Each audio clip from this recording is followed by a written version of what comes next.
డోర్నకల్పట్నంలో ANN news channel ప్రసారం చేసిన కథనాలపై municipal యంత్రాంగం కదిలింది.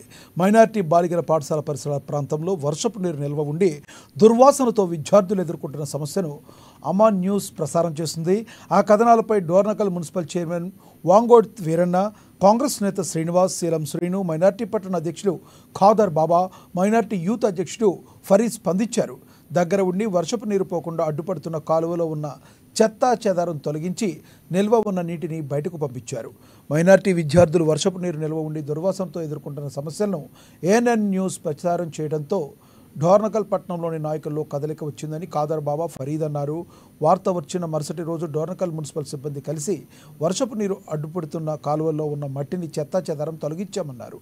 ఇలాంటి మంచి ప్రచారం చేసిన ఏఎన్ఎన్ న్యూస్కు ధన్యవాదాలు తెలిపారు.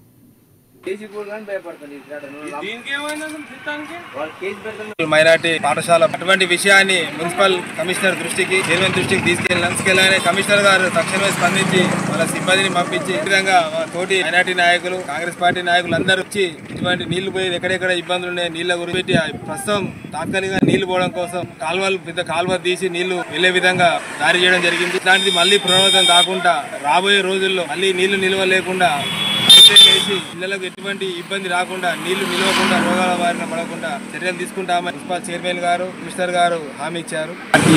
స్కూల్ వద్ద వరద నీరు రావడం చాలా ఆగిపోవడం జరిగింది.